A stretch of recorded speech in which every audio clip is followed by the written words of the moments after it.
أعوذ بالله السميع العليم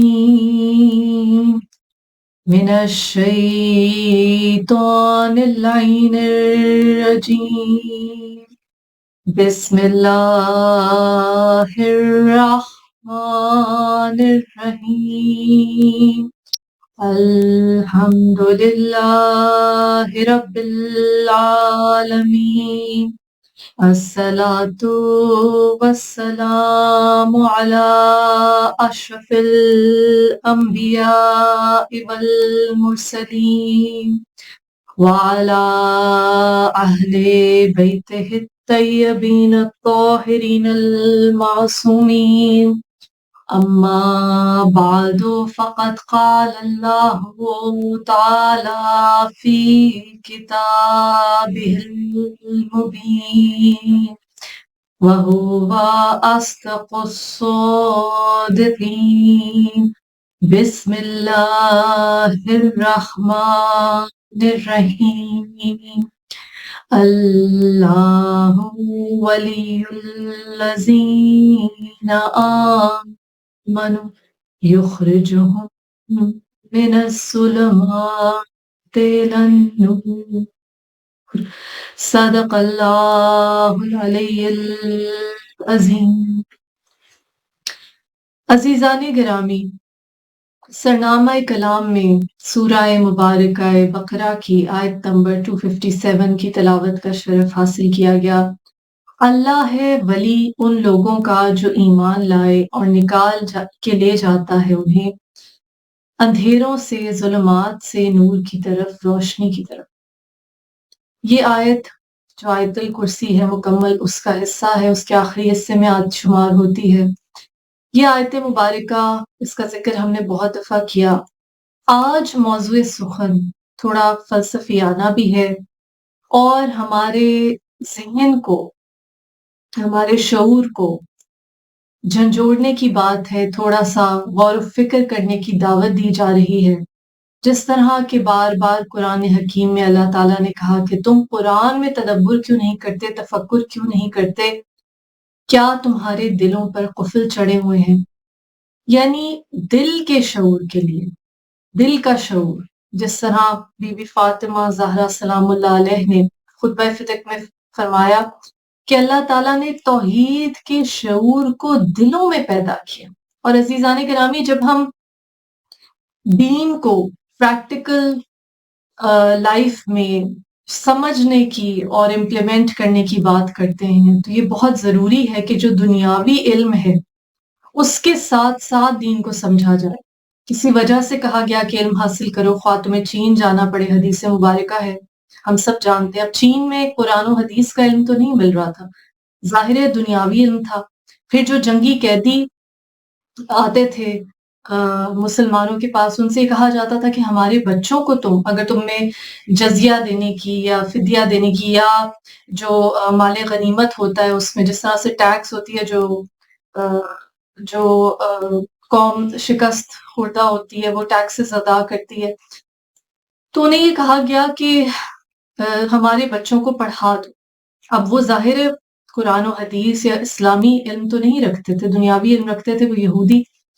اس کا مطلب ہے کہ جو علم ہے وہ کسی بھی شعبے میں ہو انسان کو معرفت الہی کے قریب لے کے جاتا ہے. جس طرح بی بی فاطمہ زہرا سلام اللہ علیہ نے فرمایا کہ توحید کا شعور دلوں میں رکھا ہے. اب دیکھیے، اب ماڈرن سائنس نے آج کے زمانے میں کچھ تحقیق کی ہے کہ جیسے نیورونز ہیں، دماغ کے جو سیلز ہیں، اس طرح کے کچھ سیلز دل میں بھی پائے جاتے ہیں. تو جس طرح ہم جانتے ہیں کہ تھیوریز آتی ہیں اور پھر بار بار مختلف ہائپوتھیسیز ہوتے ہیں اور پھر ان کو ڈینائی کیا جاتا ہے، ان کو ریفیوٹ کیا جاتا ہے اور پھر ان کو چیلنج کیا جاتا ہے اور پھر سائنس جو ہے وہ اپنے موقف وقت کے ساتھ بدلتی جاتی ہے. لیکن علم حاصل کرنے کا بار بار قرآن میں کہا ہر مسلمان مرد اور عورت پر فرض ہے. صرف ان پر نہیں جنہوں نے دین کی پرسوٹ کی ایک شعبہ تعلیم کی حیثیت سے، بلکہ ہر مسلمان مرد اور عورت. اور آپ دیکھیے کہ جو لوگ دنیاوی علم حاصل کرتے ہیں، جنہوں نے بجلی ایجاد کی، جنہوں نے انسانوں کے علاج معالجے کے لیے ٹیکنالوجی کا استعمال کیا، چاہے وہ علم طب تھا، بایولوجی کا علم تھا، میڈیسن کا علم تھا، یا وہ سائنسی علم تھا کہ جس سے ایسے آلے، اب تو سائنس، اب تو انجینئرنگ اور بایولوجی بہت کمبائن ہوگی، بایو انجینئرنگ بھی ہے، جس طرح ہسپتالوں میں مختلف الیکٹرانک سسٹمز کے ذریعے سے علاج معالجے کی سہولتیں مہیا کی جاتی ہیں. کیا یہ انسانیت کی خدمت نہیں ہے؟ کیا اس سے بنی نوع انسان کو فیض نہیں پہنچ رہا؟ یقیناً پہنچ رہا ہے. اور کہا یہ گیا کہ دیکھو حقوق اللہ تو میں معاف کر دوں گا، اپنے حقوق تو اللہ تعالیٰ نے کہا میں معاف کر سکتا ہوں، لیکن لوگوں کے حقوق معاف نہیں کروں گا. کہ حقوق العباد میں جہاں آپ کی باقی ذمہ داریاں ہیں اپنے اہل و عیال کی جانب جو اللہ تعالیٰ نے فرض کی ہیں، یہ حق بھی ہے انسانیت کا کہ آپ انسانیت کی خدمت کریں.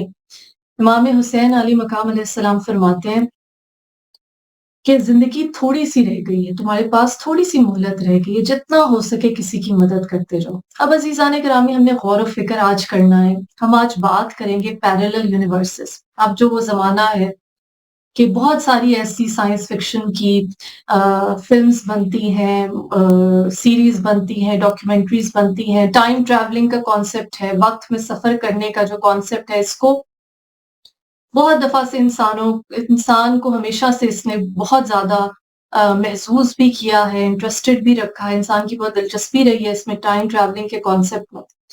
اور ہمیں قرآن حکیم میں اگر ہم نظر کریں تو ہمیں کچھ ایسی آیات ملتی ہیں کہ جن پہ جب ہم غور کرتے ہیں تو ہمیں یہ اندازہ ہوتا ہے کہ ایسی بہت سی چیزیں ہیں جو فزیکل ڈومین میں، یعنی کہ جو ظاہری طور پہ انسان کی آنکھ جس منظر کا احاطہ کر سکتی ہے، اس میں شاید انسان کی نظر سے باہر ہے. مثلا قرآن حکیم میں جنات کا ذکر کیا گیا، سورہ جن موجود ہے، سورہ رحمان میں ذکر کیا، بارہا مقامات پہ کہا، سورہ ناس میں کہا جنوں کے اور انسانوں کے شر سے پناہ مانگنے کی، اللہ تعالیٰ کی پناہ مانگنے کی تاکید کی گئی. عزیزان گرامی، اسی طرح سورہ جن میں یہ بتایا گیا کہ کیسے کچھ انسان جو تھے، سرکش انسان، وہ دوسرے انسانوں کو نقصان پہنچانے کے لیے یا اپنی طاقت اور برتری کے لیے جنوں کو استعمال کرتے تھے. عزیزان گرامی، اب اس کا مطلب ہے کہ جن برحق ہیں، جن موجود ہیں، اور ہماری آنکھوں سے ظاہر ہے کہ اوجھل ہیں. اگر موجود ہیں، جہاں انسانوں کا ذکر کیا وہاں جنوں کا بھی ذکر کیا کہ ان کو بھی عبادت کے لیے پیدا کیا، انسانوں کو بھی عبادت کے لیے پیدا کیا. تو اس سے یہ ظاہر ہوا کہ وہ چیزیں موجود ہیں، وہ مخلوق، لیکن ہم ان کا شعور نہیں رکھتے. ہم اپنی آنکھ سے with the naked eye ہم انہیں دیکھنے سے قاصر ہیں. we can't see. اسی طرح جب اللہ تعالیٰ نے حدیث قصہ، حدیث قدسی ہے جو یعنی رسول اللہ صلی اللہ علیہ وآلہ وسلم کی زبان مبارکہ سے بیان ہوئی، وہ زبان جس کے بارے میں قرآن نے فرمایا وَمَا يَنطِقُ عَنِ الْهَوَىٰ إِنْ هُوَ إِلَّا وَحْيٌ يُوحَىٰ، کہ بے شک اپنی مرضی سے ایک حرف بھی نہیں کہتے، جو بھی کہتے ہیں بھیجی ہوئی وہی ہے. رسول اللہ صلی اللہ علیہ وآلہ وسلم کی زبان سے جو اللہ کی طرف سے ڈائریکٹ ایک کلام بیان ہوتا ہے اسے حدیث قدسی کہا جاتا ہے. تو حدیث قصہ میں جب اہل بیت علیہ السلام کا تعارف کرایا گیا، فضیلت بیان کی گئی، تو شروع کلام کا اس طرح ہوتا ہے اعلموا یا ملائکتی و یا سکانہ سماواتی. اعلموا الف عین لام، اعلموا یا ملائکتی و یا سکانہ سماواتی، جان لو اے ملائکہ اور اے آسمان کے رہنے والوں. یعنی اس سے یہ ظاہر ہوا کہ اللہ تعالیٰ یہاں مخاطب کرتا ہے، جب مخاطب کر کے کہتا ہے جان لو اے ملائکہ، اے فرشتوں اور اے آسمان کے رہنے والوں، یعنی فرشتوں کے علاوہ بھی آسمان کی کچھ مخلوق ہے. اور جیسا کہ ہمیں قرآن حکیم سے معلوم ہوا جب ابلیس کا قصہ بیان کیا گیا کہ وہ جن تھا، آگ سے بنا تھا، نار سے بنا تھا، لیکن اپنی عبادات کی وجہ سے اسے یہ کمال حاصل ہوا کہ اسے فرشتوں کے درجے پہ، عرش پہ جگہ دی گئی. تو اس کا مطلب ہے اور مخلوقات بھی ہیں، جیسے ہم کہتے ہیں کہ لائف ہے کہیں اور ہے، لائف فارم ایگزسٹ کرتی ہے کہ نہیں دوسرے پلانٹس پہ. انسان کو یہ کیوریوسٹی رہی ہے ہمیشہ سے. اسی طرح جب ہم پیرالل یونیورسز کی بات کرتے ہیں، ابھی ہم نے جنات کی بات کی، وہ ہماری نظروں سے اوجھل ہے لیکن قرآن نے کہا موجود ہے. اسی طرح روحوں کی بات ہے.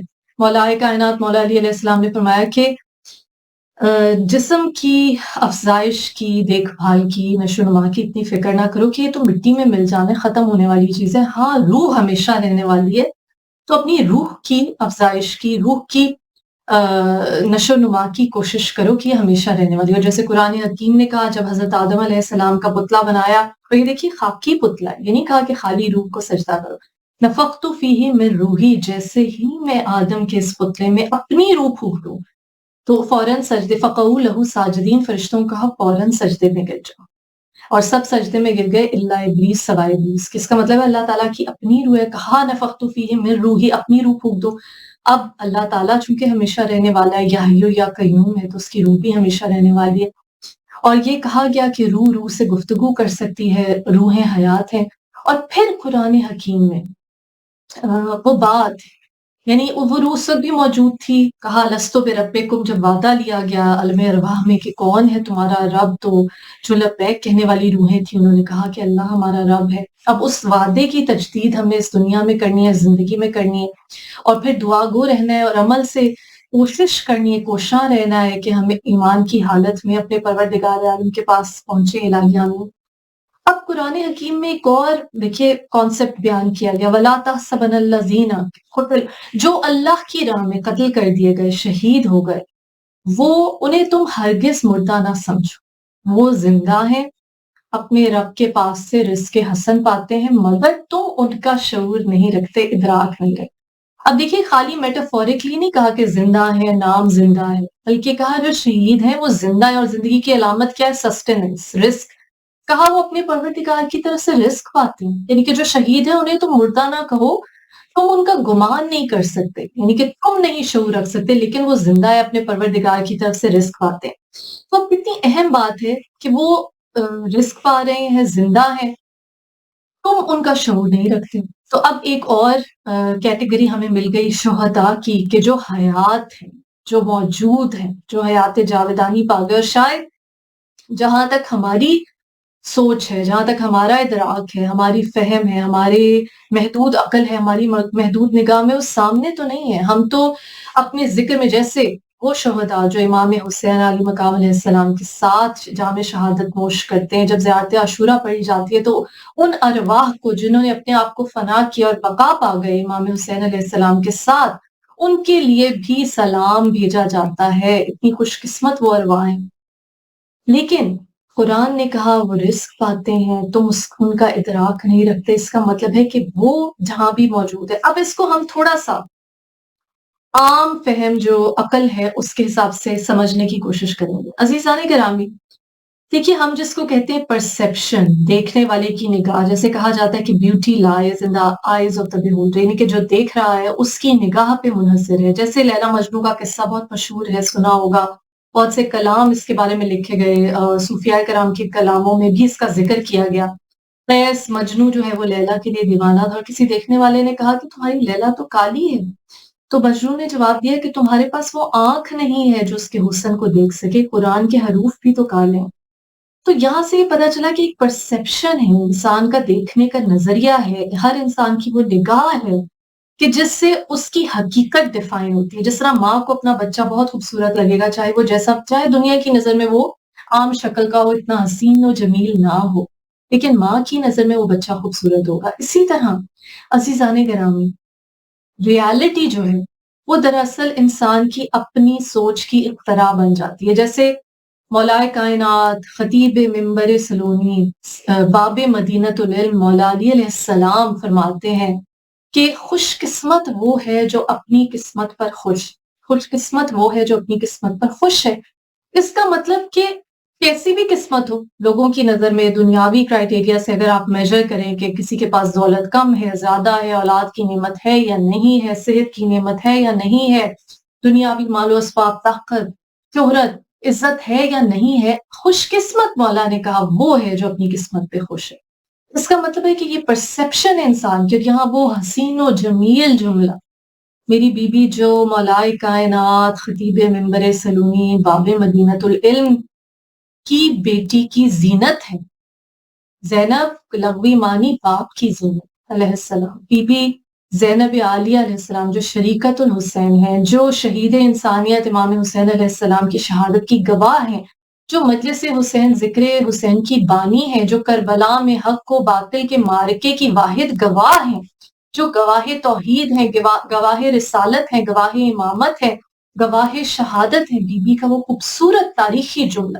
کسی نے پوچھا آپ نے کربلا میں، کوفہ اور شام میں کیا دیکھا؟ تو بی بی نے کہا میں نے ہر جگہ خدا کی خوبصورتی کے سوا کچھ نہیں دیکھا. بی بی کا ایمان، بی بی کی روحانی نورانیت کا حسن ہے یہ کہ بی بی کی نگاہیں اس عالم پورا شوب میں، اس مقتل میں اپنے بیٹوں کو، شہزادہ علی اکبر کو اور اپنے بیٹوں اور محمد علیہ السلام کو قربان کرنے کے بعد جب کند خنجر سے اپنی اس بھائی امام حسین علیہ السلام ذبح ہوتے دیکھتی ہیں، تو بھی جب کوفہ و شام کے بازاروں میں رسیوں میں ہاتھ بندھے ہیں، بے مکنا و چادر، جب بی بی شہیدوں کے سروں پہ بلند نیزوں کے ساتھ سفر کرتی ہیں، وہ سفر جو مشکل ترین ہے، امام زین العابدین علیہ السلام سے جب پوچھا سب سے زیادہ تکلیف کہاں اٹھائی، کہتے تھے الشام الشام الشام، اے امت السو، اے بدکار امت، تم خود آزاد پھرتے اور ہمیں قیدیوں کی طرح تم نے خدا کی زمین پر پھرائے۔ اس وقت جب بچے گر جاتے تھے، اونٹوں کو، بے پالان اونٹوں کو تیزی سے دوڑایا جاتا تھا اور بچے ریت پہ گر جاتے تھے، کتنی مرتبہ بی بی نے اپنے نازک جسم کو زمین پہ گرا دیا، کس طرح سید سجاد علیہ السلام کی امامت کی حفاظت بی بی نے کی اپنے جسم پہ، وہ نیزے، وہ زخم جھیل کے، اور وہ بی بی کہتی ہیں کہ خدا کی خوبصورتی کے سوا کچھ نہیں دیکھا۔ عزیزان گرامی، یہ تو بہت بڑی مثال، بہت بڑی مثال ہے جو ہمارے شعور اور ادراک سے باہر ہے، لیکن اگر ہم اپنے ارد گرد نظر ڈالیں تو ہمیں ایسے لوگ نظر آئیں گے کہ جن کے پاس مال و دولت ہے، اولاد کی نعمت ہے، صحت کی نعمت ہے، دنیا کی ہر نعمت موجود ہے، امن ہے، عافیت ہے، سکون ہے، پھر بھی وہ ناخوش ہیں۔ اور ایسے لوگ بھی نظر آئیں گے کہ جو ایسی جگہوں پہ رہ رہے ہیں جہاں امن بھی نہیں، حالت جنگ میں ہے، جو ایسے ہیں جن کے ساتھ بڑی بڑی ٹریجڈیز ہو گئی زندگی میں، جنہیں صحت کے مسائل رہے، جنہوں نے بیماری کو جھیلا، جنہوں نے قید و بند کی صعوبتیں جھیلی، لیکن وہ شادمان ہیں، وہ خوش ہیں۔ اور ظاہر ہے کہ اس میں ائمہ طاہرین علیہ السلام کی تعلیمات صاف واضح ہیں۔ مولا علی علیہ السلام نے کہا مومن وہ ہے کہ چاہے دل میں خون رستا ہو، چہرے پہ مسکراہٹ ہو۔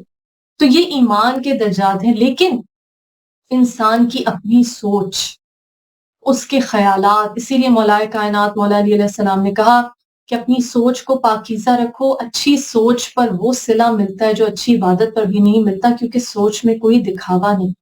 اور مولا نے کہا جس طرح قطرہ قطرہ بن کر مل کر دریا بنتا ہے، اس طرح اور سمندر بنتا ہے، اس طرح سوچ جو ہے، جو تمہاری سوچ ہے، وہ تمہارے ایمان کو، تمہارے اعمال کو، تمہارے کردار کو تخلیق کرتی ہے، اس لیے اپنی سوچ کی حفاظت کرو۔ اس کا مطلب ہے ایک ریالٹی ہے جو انسان کا دماغ خود بنا لیتا ہے، یعنی کہ جب وہ کسی بھی سچویشن میں پازیٹیو چیزیں دیکھے گا تو وہ پازیٹیوٹی بڑھتی جائے گی، جس طرح اللہ تعالیٰ نے قرآن حکیم میں وعدہ کیا کہ اگر تم شکر کرو میں تمہیں اور دوں گا۔ اور یہ بہت سے جو ماڈرن ڈے کے اسکالرز ہیں جنہوں نے اپنی تحقیقات میں یہ باتیں ذکر کیا ہے، انہوں نے بھی یہ کہا کہ مینیفیسٹ یور اون ریالٹی، یعنی کہ اپنی حقیقت کو آپ خود تخلیق کریں۔ اگر آپ اچھی سوچ سوچیں گے، اچھی فیلنگ سوچیں گے، تو آپ کی زندگی پازیٹیو اور خوشگوار ہوتی جائے گی۔ عزیزان گرامی، انسانی دماغ میں اللہ تعالیٰ نے قوت دی ہے جو قوت ارادی ہے، اور دیکھیے جو انسان صرف برائی کو دیکھنا چاہے یا کوئی چیز جو مسئلہ ہے اس کو دیکھنا چاہے، جیسے مولا کائنات مولا علی علیہ السلام نے کہا کہ جو شخص کسی کی تمام تر خوبیوں کو چھوڑ کے صرف اس کے عیب پہ نگاہ کرے، وہ اس مکھی کی طرح ہے جو سارا خوبصورت بے عیب جسم چھوڑ کر صرف ایک زخم پہ جا کر بیٹھتی۔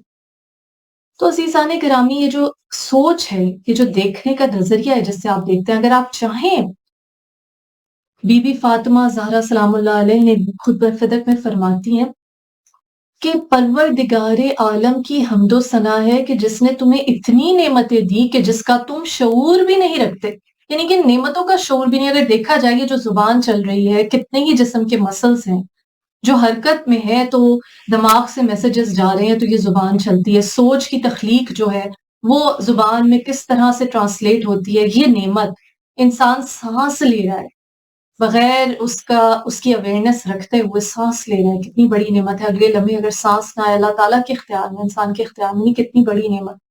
دل دھڑک رہا ہے بغیر میرے کچھ کیے، میرے کچھ کسی قسم کی انٹرونشن کے میرا دل دھڑک رہا ہے، میری جسم میں خون کی گردش ہے، خون صاف ہو رہا ہے، لنگز اپنا کام کر رہی ہیں، پھیپھڑے اپنا کام کر رہے ہیں، ہوا کو پروسیس کر رہے ہیں، ریسپیریٹری سسٹم ہے، ڈائجسٹو سسٹم ہے، انسان کے یہ حواس خمسہ ہے، آئی سائٹ ہے، سننے کی صلاحیت ہے، دیکھنے کی صلاحیت ہے، بولنے کی صلاحیت ہے، چکھنے کی صلاحیت ہے، یہ لمس کی حصے، کیا کیا کچھ ہے جو انسان کے لیے یہ تمام آپ کا جسم آپ کے گردے، آپ کا جگر، لیور، کڈنیز، یہ سب کس طرح سے کام کر رہے ہیں انسان کی زندگی کو قائم رکھنے کے لیے. یہ وہ سب نعمتیں ہیں کہ اگر انسان ان کو گننا شروع کرے، جب کوئی چھوٹی سی تکلیف آتی ہے جسم پہ تو احساس ہوتا ہے کہ ہاں یہ چھوٹی معمولی سی ہڈی کتنی ضروری تھی کہ جو ٹوٹ گئی تو تکلیف دے رہی. آنکھ یہ کس طرح سے اپنا کام کر رہی تھی، اگر آنکھ خراب ہو جائے تو انسان کو محسوس ہوتا ہے. دانت یہ جو اللہ کی نعمتیں چبا چبا کر پھر بھی شکر گزاری نہیں کرتے، جب دانت میں تکلیف ہو انسان کو ریئلائز ہوتا ہے. بی بی نے کہا اتنی نعمتیں دی کہ تم ان کا شعور بھی نہیں رکھتے، ادراک بھی نہیں رکھتے. اور عزیزان گرامی، امام سجاد علیہ السلام جن کے مصائب تاریخ میں تمام مصائب سے زیادہ دلخراش ہے. کسی نے کہا مسلم بن عقیل علیہ السلام بھی اسی دربار میں آئے تھے ابن زیاد کے، بٹ مولا آپ کی طرح، لیکن وہ کانپ نہیں رہے تھے. تو مولا نے کہا بے شک شہادت انبیاء اور اوصیاء کی میراث ہے، لیکن میری پھوپھی اماں کا سر برہنہ، سکینہ کا سر برہنہ، رسیوں میں بندھے 12 گلے، کیا بیبیوں کا، نبی زادیوں کا دربار میں بے پردہ لے آنا، کیا یہ بھی انبیاء اور اوصیاء کی میراث میں؟ اتنے مسائب کہ زخموں سے خون رستا ہے، اتنے مسائب کہ دھوپ میں چلنے والی ان بیبیوں کو سایہ نہیں فراہم کر سکتے. وقت کے امام بیمار ہیں، قید ہیں، پھر بھی امام فرماتے ہیں، اور ساتھ باپ کے بھائیوں کے سر نیزوں بیڑیوں میں توق میں ہے امام، اور پھر بھی مولا کا قول ہے کہ اے پروردگار میں تیرا شکر کیسے ادا کروں کہ تیرا شکر ادا کرنے پر مجھ پر ایک اور شکر واجب ہو جاتا. سبحان اللہ سبحان اللہ سبحان اللہ. یعنی یہ شکر کرنے کی توفیق، یہ سجدہ کرنے کی استطاعت، یہ شکر کرنے پر یہ شکر واجب ہو جاتا. عزیزان گرامی، اگر ہم اپنی زندگی میں دیکھیں، ایسے بہت سے لوگ ہوں گے کہ جن کے پاس بہت سی نعمتیں ہوں گی، لیکن ناشکری کی وجہ سے، ان نعمتوں کی قدر نہ کرنے کی وجہ سے وہ مضطرب ہوں گے، بے چین ہوں گے. اور ایسے بہت سے لوگ ہوں گے جن کو بہت کم نہیں ملا ہوگا، لیکن وہ اپنی قسمت پہ خوش ہوں گے. جو مولا کائنات مولا علی علیہ السلام نے فرمایا خوش قسمت وہ ہے جو اپنی قسمت پر خوش ہے.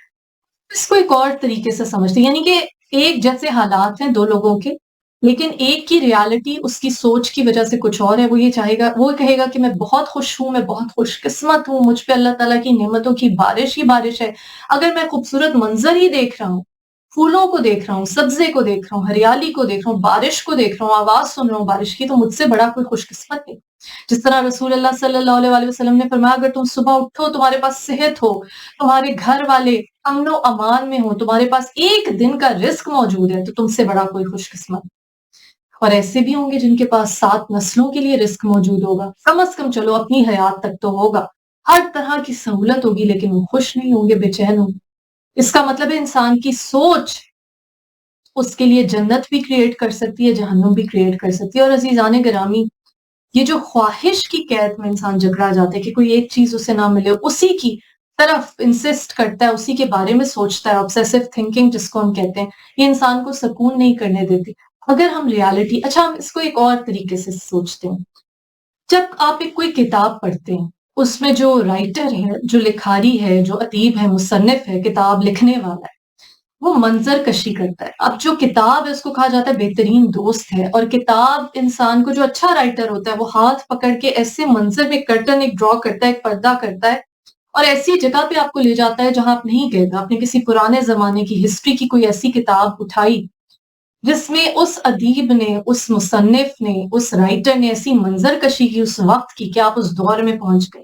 اس نے بتایا کہ کیسی آوازیں ارد گرد آ رہی ہیں، کیسی دھوپ ہے، کیسی خوشبو ہے، کیسا ماحول ہے، کیا وقت تھا، اس کے احساسات کیا تھے، اور وہ اپنے ساتھ ساتھ آپ کو وہاں لے جاتا ہے، آپ کو سفر کرواتا ہے. تو اس کا مطلب ہے وہ ریالٹی آپ تو اس وقت موجود نہیں ہے، وہ پرانے زمانے کی ریالٹی تھی.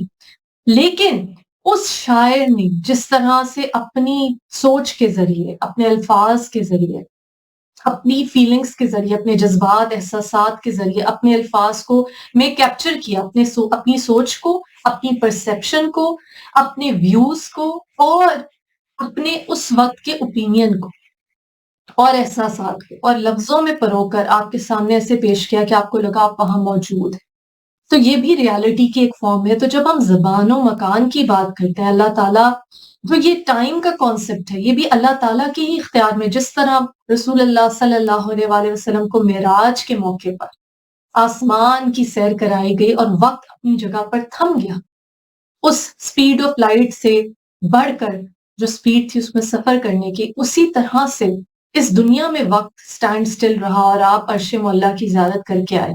اور جتنے واقعات ہمیں ملتے ہیں کہ آپ نے عرش کے مختلف مقامات اور جنت و دوزخ اور مختلف مقامات کی سیر کی، تو زمان و مکان کی جو قید ہے اس سے آزاد بھی پروردگار عالم کی ذات نے ہی اپنے حبیب کو کیا، جس طرح رسول اللہ صلی اللہ علیہ وآلہ وسلم نے فرمایا کنت نبیم و آدم بین الماء والطین، کہ میں اس وقت بھی نبی تھا جب آدم مٹی اور پانی کے بیچ میں تھے، اور کہا کہ میرے نور کو کئی ہزار سال قبل فرشتوں سے بھی پہلے، اور کہا انا و علی من نور واحد، میں اور علی ایک نور سے خلق کیے گئے، اور ہمارے نور کو فرشتوں کی تخلیق سے بھی کئی ہزار سال پہلے خلق کیا گیا، ہم نے فرشتوں کو تسبیح و تحلیل سکھائے۔ اب وہ نور اسی وقت موجود تھا، پھر فزیکل فارم میں، دنیاوی پیکر میں، جس خاکی ایک جسم کے پیکر میں، جو خاکی تو نہیں، ہم تو نورانی سمجھتے ہیں، لیکن دیکھنے والے کی نظر کے لیے ایک شبیہ، ایک مثال، تاکہ دیکھنے والا یہ سمجھے کہ مجھ جیسا انسان، تاکہ وہ کمیونیکیٹ کر سکے۔ جس طرح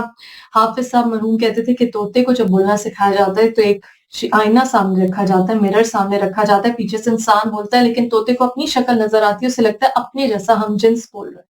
تو انسانی شبیہ میں جب ان نورانی ہستیوں کو اس لیے اللہ تعالیٰ نے بھیجا، یہ اللہ تعالیٰ کی انسان سے محبت کا ثبوت ہے۔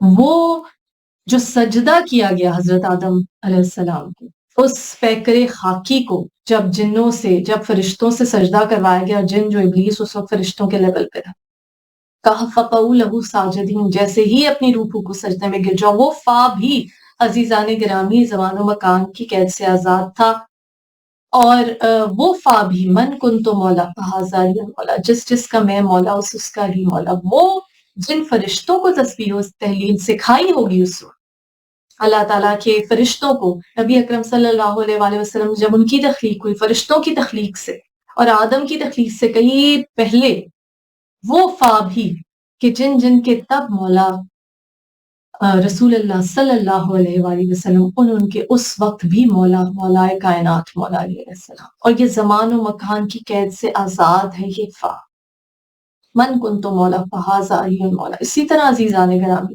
اور یہ جو کنتوں کا صیغہ ہے، یہ بھی یعنی کہ تھا، ہے، رہے گا۔ کن تو نبی و آدم بین الماء والطین، میں تب بھی نبی تھا، ہوں، رہوں گا۔ من کن تو مولا فہذا علی مولا، جس جس کا میں مولا تھا، ہوں اور رہوں گا، اس کا علی مولا تھا، ہے اور رہے گا۔ اور اللہ تعالیٰ نے کہا کن تو کنزن مخفیتن، میں چھپا ہوا خزانہ تھا، وہ ہے، وہ رہے گا۔ تو زمان و مکان کی قید صرف انسان کی سوچ کی حدود تک ہے۔ عزیزان گرامی، وہ لوگ جو دنیا میں ایسے کام کر جاتے ہیں کہ جن کا فیض جو ہے وہ آنے والی نسلوں تک جاری رہتا ہے، ان کا نام ہماری نظر میں، جو ہماری ظاہری دنیا ہے، ہماری آنکھ کی جو لمیٹیشنز ہیں، اس میں ان کی زندگی اس طرح سے موجود رہتی ہے۔ جو ذکر حسین علیہ السلام کرتے ہیں، اکثر دیکھا گیا ان کی اولادوں میں انہی کی، اگر کوئی منقبت خواہ ہے، نوحہ خواہ ہے، وہی آواز ان کی اولاد میں منتقل ہو جاتی ہے، اور اگر کوئی سوز خان ہے اس کی اولاد میں وہی سوز پایا جاتا ہے۔ اور اسی طرح یہ ذکر حسین کی برکت ہے کہ جو نسل در نسل، رسول اللہ صلی اللہ علیہ وآلہ وسلم نے فرمایا لِقُتْلَ الْحُسَيْنَ حَرَارَةً فِي قُلُوبِ الْمُؤْمِنِينَ لَا تَبْرَدَ أَبَدًا، قتل حسین سے مومنوں کے دلوں میں ایسی حرارت پیدا ہوگی جو تا قیامت ٹھنڈی نہیں ہو۔ بہت سی کربلا کا مارکہ سب سے پہلے، جو ہماری سب سے عظیم درس کا ہے، کہا گیا کل یوم عاشورہ کل ارض کرب و بلا، ہر دن عاشور کا دن ہے اور ہر قرۂ ارض کرب و بلا ہے۔ امام زین العابدین علیہ السلام نے فرمایا کوفہ ایک جگہ کا نام نہیں ہے، بلکہ جہاں بھی ظلم ہو اور ظلم پہ لوگ خاموش ہو جائیں، وہ جگہ کوفہ ہے، وہ لوگ کوفی ہیں۔ عزیزان گرامی، اس کا مطلب ہے ہر لمحہ انسان کی ایگزسٹنس کا جب وہ شعور رکھتا ہے، جب اس کی روح موجود ہے، تو وہ ان تمام پیرلل ریالٹیز، ان تمام پیرلل یونیورسز، جس طرح شاعر نے کہا ستاروں سے آگے جہاں اور بھی، ابھی عشق کے انتہا اور بھی۔ عزیزان گرامی، اس کا مطلب ہے کہ یہ بہت سے یونیورسز جن کا ہم ادراک نہیں رکھتے، جن کا ہم شعور نہیں رکھتے. جیسے قرآن حکیم میں جنت اور دوزخ کے بارے میں بتایا گیا اور کہا ہم فیہا خالدون. وہاں ٹائم کا کانسیپٹ نہیں ہے، انفینٹی ہوگا، ہمیشہ اس میں رہیں گے، ہمیشہ اس میں رہیں گے. جو اصحاب نار ہیں، جو اصحاب دوزخ ہیں، وہ ہمیشہ اس میں رہیں گے. اور عزیزان گرامی، اللہ تعالیٰ کی انسان سے یہ محبت ہے جو 70 ماؤں سے بڑھ کر محبت کرنے والا ہے کہ اس نے اپنے نور کو، امام باقر علیہ السلام فرماتے ہیں اللہم صلی علی محمد وعلی محمد، پانچویں امام کہتے ہیں کہ ہماری نسبت اللہ کے ساتھ ایسی ہے جیسے سورج اور سورج کی کرنیں. اس پروردگار عالم نے، جس طرح حضرت سلمان فارسی جنہیں سلمان محمدی کہا جاتا ہے، جب ایک مرتبہ مولا کائنات مولا علی علیہ السلام سے پوچھتے ہیں کہ مولا اگر کوئی شخص تمام عمر اللہ کو بغیر دیکھے، ظاہر ہے سورہ نام میں کہا آنکھیں اسے دیکھ نہیں سکتی، کہا بغیر دیکھے اللہ کی عبادت کرتا رہے، روزے رکھے، تمام فرائض پورے کرے، ہر طرح کے حرام اور حلال کی تمیز رکھے، تو کیا وہ قیامت میں خواہش نہیں کرے گا کہ اللہ میں تجھے دیکھ سکتا ہوں؟ تو ایک مرتبہ مولا کائنات مولا علی علیہ السلام مسکرائے، وجہ اللہ، اللہ کا چہرہ، لسان اللہ، اللہ کی زبان، عین اللہ، اللہ کی آنکھ، ید اللہ، اللہ کا ہاتھ. سورہ فتح میں کہا ید اللہ فوق ایدیہم، اللہ کا ہاتھ سب سے اوپر. وہ خود چہرہ نہیں رکھتا مگر یہ کہا وجہ اللہ، اللہ کا چہرہ، یہ کہا سار اللہ، اللہ کا خون امام حسین علیہ السلام، اور یہ کہا رسول اللہ صلی اللہ علیہ وسلم نے اس مبارک زبان میں وما ینطق عن الہوی ان هو الا وحی یوحی، اپنی مرضی سے ایک حرف نہیں کہتے، جو بھی کہتے ہیں بھیجی ہوئی وہی ہے. فرماتے ہیں علی کے چہرے کو دیکھنا عبادت ہے، علی کے چہرے کو دیکھنا عبادت ہے. اب جو لوگ وہاں موجود تھے اس زمانے میں، جنہوں نے زیارت کی، انہوں نے چہرہ دیکھا، اور جو بعد میں آئے مرتے وقت تو دیکھیں گے. مولا نے کہا جو مرے گا، جب مرے گا وہاں علی کو دیکھے گا. پوچھنے والے نے پوچھا کہ ایک وقت میں، ایک لمحے میں تو کئی حضرات لقمہ اجل چکھتے ہیں، آپ کیسے ہر جگہ موجود ہوں گے؟ وہ یہ نہیں جانتا تھا کہ بدر میں جس جس سے پوچھا تمہارے باپ کو، بھائی کو، بھتیجے کو، بھانجے کو کس نے قتل کیا؟ کہا علی نے. وہ کہا یہاں پہ فقیروں میں روٹیاں بانٹ رہے ہیں، اور عرش پہ فرشتوں میں چوتھے آسمان پہ رزق بانٹ رہے ہیں، ہر جگہ موجود ہیں. کہا تم نے کیا پڑھا نہیں؟ اللہ تعالیٰ نے کہا قل الروح امر ربی، کہہ دو روح میرے رب کا امر ہے. اور جب تک اولو الامر موجود نہ ہو، اطیعوا اللہ واطیعوا الرسول واولو الامر منکم، جب تک اولو الامر صاحب امر موجود نہ ہو، ملک الموت امر کو، روح کو قبض نہیں کر سکتا. جو مرے گا، جہاں مرے گا، وہ مجھ علی کو دیکھ لیا. یا اللہ ہمیں توفیق دے کہ ہم اس زندگی میں بھی وہ عبادت کر سکیں کہ جس کے بارے میں نبی اکرم صلی اللہ علیہ وسلم نے کہا علی کے چہرے کو دیکھنا عبادت ہے. بدعت کی بات کرنے والوں، شرک کی بات کرنے والوں، کیا چہرہ تھا کہ جس کو دیکھنا عبادت ہے، اور نبی اکرم صلی اللہ علیہ وسلم فرما رہے ہیں کہ چہرے کو دیکھنا عبادت. کہا یہ کیسے ممکن ہے؟ کہا جہاں علی علیہ السلام جاتے تھے، جب کوئی بھی ان کے چہرے کو دیکھتا تھا تو کیا ہوتا تھا؟ لا الہ الا اللہ، کوئی معبود نہیں سوائے اللہ. وہ چہرہ جو خود توحید کی گواہی دے، وہ جو وجہ اللہ، اللہ کا چہرہ ہے. تو مولا نے حضرت سلمان فارسی سلمان محمدی کے علیہ السلام کے سوال کے جواب میں کہا بے شک یہ سوال وہاں ہوگا روز محشر کے، اے اللہ جو تیری ہر وقت عبادت کرتا تھا، تجھے دیکھے بغیر تیرے حکم بجا لاتا تھا، کیا وہ تیری زیارت کا خواہش مند نہیں ہو سکتا؟ تو اللہ اس وقت اپنے پردہ غیبت کو فاش کرے گا، شک کرے گا، اور ہم 14 معصومین کا نور اللہ کے نور پہ ظاہر کے طور پہ ظاہر ہوگا. سبحان اللہ، اللہ اکبر. کتنے خوش قسمت ہیں ہم کہ ان ہستیوں کو ہمارے لیے محبوب بنا کر اللہ تعالیٰ نے بھیجا، ہمارے لیے مشعل راہ، ہمارے لیے اسوہ حسنہ، ہمارے لیے ایک اللہ تعالیٰ کی نعمت، سب سے بڑی نعمت. یہ ہستیاں کہ جو اللہ کا نور ہے اور پیکر خاکی میں ہمارے سامنے انسانی شبیہ کے طور پہ انسان کے لیے اپنی قدر و منزلت پہچاننے اور اللہ کے 70 ماؤں سے بڑھ کر انسان سے محبت کرنے کا اس سے بڑا کیا ثبوت ہو سکتا ہے کہ اپنے محبوب کو. اور پھر کہا وما ارسلناک الا رحمتا للعالمین، نہیں بھیجا آپ کو مگر عالمین کے لیے رحمت بنا کے. ایک عالم نہیں ہے، ایک جہان کی بات نہیں ہو رہی. ہم بات کریں ملٹیپل پیرلل یونیورسز کی، کہا عالمین کے لیے رحمت بنا کر بھیجا. کئی عالم ہیں جن کے لیے رحمت بنا کر بھیجا. اب سائنس ڈسکور کر رہی ہے کہ ہم کتنے حقیر چھوٹے سے ہیں، ہماری جو زمین ہے، اور کتنی ایسے یونیورسز ہیں، کتنی گیلیکسیز ہیں جو موجود ہے، اور وہاں اللہ کہتا ہے اے علمو یا ملائکتی و یا سکانہ سماواتی، جان لو اے ملائکہ اور اے آسمان کے رہنے والے، نہ جانے کہاں کہاں وہ لائف فارمز موجود ہیں، اور عزیزان گرامی ہم ان کا شعور نہیں رکھتے، لیکن یہ نورانی ہستیاں ہماری خوش قسمتی ہے کہ اللہ تعالیٰ نے اپنے نور کو ہمارے سامنے، ان کے اقوال یہ قرآن ناطق ہیں، قرآن صامت ہے، خاموش ہے۔ رسول اللہ صلی اللہ علیہ وآلہ وسلم نے فرمایا تم میں دو چیزیں چھوڑ کے جا رہا ہوں، ایک قرآن ناطق، ایک قرآن صامت، ایک قرآن اور ایک میری اولاد، میرے اہل بیت علیہ السلام، اور کہا یہ ایک دوسرے سے جدا جدا نہیں ہے۔ قرآن حکیم کی تفسیر، ان ہستیوں کی زندگیاں، ان کے اقوال، ان کی سیرت، کسی بھی معصوم کا بیان اٹھا کے دیکھ لیں، چاہے وہ رسول اللہ صلی اللہ علیہ وآلہ وسلم کا خطبہ ہو، خطیب منبر سلونی، باب مدینہ العلم، مولائے کائنات مولا علی علیہ السلام کا خطبہ ہو، جنہوں نے کہا پوچھ لو جو پوچھنا اس سے پہلے کہ تم مجھے کھو دو، کہا جتنا میں سخی ہوں کسی نے مجھ سے مانگا نہیں، جتنا میرے پاس علم ہے کسی نے مجھ سے پوچھا نہیں، رب زدنی علما، یا اللہ باب مدینہ العلم کے صدقے میں ہمارے علم میں اضافہ فرما، ہمارے شعور ادراک کو بلند کر دے، تو نے قرآن میں کہا جسے چاہے حکمت عطا کی۔ اور امام باقر علیہ السلام نے کہا جو بھی علم ہوگا مشرق و مغرب سے، جب تک ہم اہل بیت علیہ السلام سے نہیں ہوگا وہ صحیح نہیں ہوگا۔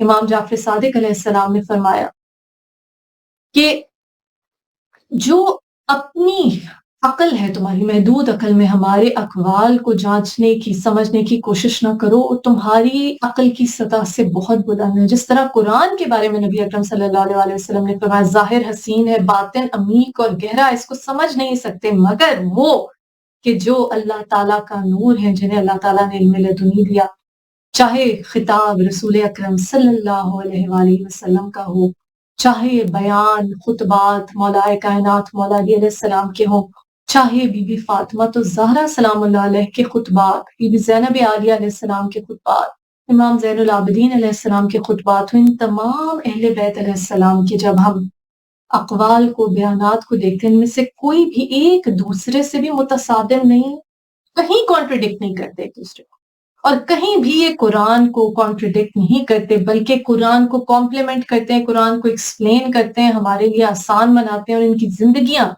عزیزان گرامی ہمارے لیے مشعل راہ ہے۔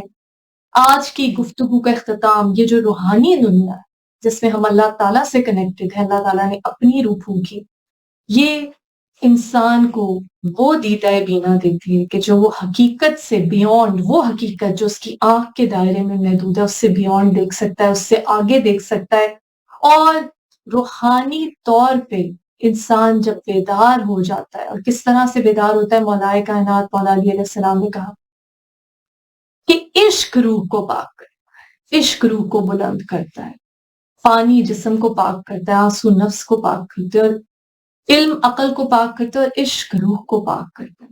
اور عزیزان گرامی روح کو کس طرح سے تونگر طاقتور بنائیں، یاد رکھیے مولائے کائنات مولا علی علیہ السلام کا وہ قول، خود کھانا جسم کی غذا ہے، دوسروں کو کھلانا روح کی غذا ہے۔ آئیے ان اہل بیت علیہ السلام کی سیرت پر عمل کریں جن کے بارے میں قرآن گواہی دیتا ہے، وَيُطْعِمُونَ الطَّعَامَ عَلَىٰ حُبِّهِ، اللہ کی محبت میں یتیم مسکین اسیر کو کھانا کھلاتے ہیں۔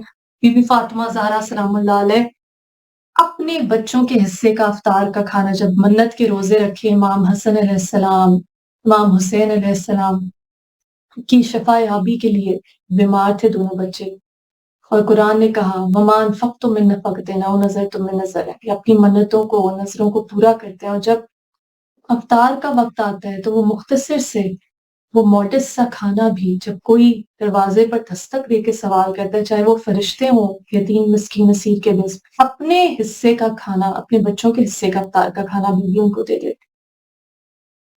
خود کھانا جسم کی غذا ہے، دوسروں کو کھلانا روح کی غذا ہے۔ اس درس سے منسلک ہو جائیے تو حضرت حر علیہ السلام کی طرح جو سورہ بقرہ کی آیت 257 کا سرنامہ کلام میں تلاوت کی گئی، اللہ ولی الذین آمنوا یخرجہم من الظلمات الی النور، اللہ ہے ولی، دوست، رہنما، گائیڈ ان لوگوں کا جو ایمان لائے اور نکال لاتا ہے انہیں اندھیروں سے نور کی طرف. اور نور کیا ہے؟ اللہ نے خود کہا سورہ نور میں، اللہ نور السماوات والارض. وہ ایک لمحہ جو حضرت حر کو حر علیہ السلام بنا دیتا ہے، تا قیامت سلام اور درود کا حقدار بنا دیتا ہے. وہ ایک لمحہ جو اندھیرے سے، ظلمات سے، تاریکی کی دنیا سے روشنی اور نور کی دنیا میں حضرت حر علیہ السلام کو لے آتا ہے. اہل بیت علیہ السلام کی محبت اور اپنی اولاد کے دل میں مولائے کائنات مولا علی علیہ السلام نے فرمایا، تمہارا کام ہے اپنی اولاد کے دل میں اہل بیت علیہ السلام کی محبت کا بیج بونا، اسے تن آور درخت بنانا ہمارا کام ہے. عزیزان گرامی، اس زندگی کی محدود آسائشوں، محدود خواہشات، محدود مال و اسباب کو اپنا مدعا مرہون مقصد نہ بنائیے، بلکہ اللہ تعالیٰ کی وحدانیت کو، اللہ کی محبت کو اپنا منظور و مقصد بنائیے. اور کس طرح سے بنائیں گے؟ خود اللہ تعالیٰ کہتا ہے، قُلْ إِن كُنتُمْ تُحِبُّونَ اللَّهَ فَاتَّبِعُونِي يُحْبِبْكُمُ اللَّهُ. اے نبی صلی اللہ علیہ وسلم، ان سے کہہ دیجئے کہ اگر تم مجھ اللہ سے محبت کا دعویٰ کرتے تو میرا یعنی محمد مصطفیٰ صلی اللہ علیہ وآلہ وسلم کا اتباع کرو. اگر تم اللہ سے محبت کا دعویٰ کرتے ہو، قُلْ إِن كُنتُمْ تُحِبُّونَ اللَّهَ فَاتَّبِعُونِي، تم مجھ محمد صلی اللہ علیہ وآلہ وسلم کا اتباع کرو، اللہ بھی تم سے محبت کرنے لگے. اور کیسے کرنا اتباع؟ اطاعت بھی، محبت بھی. قرآن میں کہا تم اس وقت تک مومن نہیں ہو سکتے جب تک اپنے ماں باپ، اولاد، اہل و عیال، مال و دولت سے بڑھ کر نبی اکرم صلی اللہ علیہ وآلہ وسلم کو محبوب نہ رکھو، مقدم نہ رکھو. اور کہا اے نبی کہہ دیجئے، قرآن میں کہا آیت اجر رسالت کہ میں کچھ نہیں مانگتا اس رسالت کا اجر جو واجب ہے، اجر جو جس طرح ایک مزدور کو جب آپ کسی کام کے لیے ہائر کرتے ہیں اس کا پسینہ خشک ہونے سے پہلے اس کا اجر دینا فرض ہے. کہا اجر رسالت میں کچھ نہیں مانگتا، یعنی توحید کا پیغام پہنچانے کا اجر میں کچھ نہیں مانگتا، دین اسلام پہنچانے کا اجر میں کچھ نہیں مانگتا، مگر میرے اقربا کی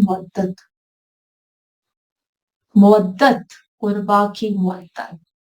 اور صاف صاف بیان کیا رسول اکرم صلی اللہ علیہ وآلہ وسلم، الفاطمہ بزت منی، فاطمہ میرے جگر کا ٹکڑا ہے. جس نے فاطمہ کو ناراض کیا مجھے ناراض کیا، جس نے فاطمہ علیہ السلام کو خوش کیا مجھے راضی کیا. اور کہا حسین منی وانا من الحسین، حسین مجھ سے ہیں اور میں حسین علیہ السلام سے. کربلا میں امام علی مقام سار اللہ بن کے، اللہ کا خون بن کے یہ ثابت کر دیا کہ کس طرح سچ اور باطل کے معرکے میں سچ کو سچ ثابت کرنا، حق کی آواز بلند کرنا.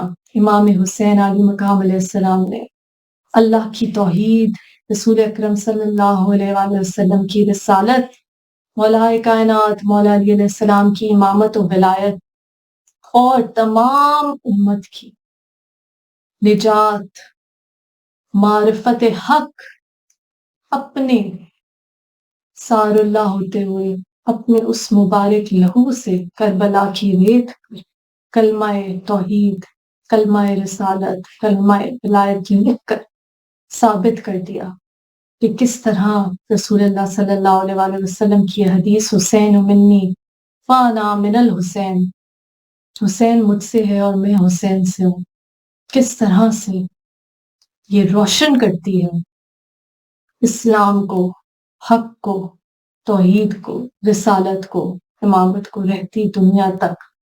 یا اللہ، جو ناظرین آج کے ذکر میں، اس گفتگو میں میرے ساتھ شامل ہوئے، تو سب کے دلوں کی آرزوؤں کو، حاجتوں کو، خواہشات کو جانتا ہے، علیم بذات الصدور ہے.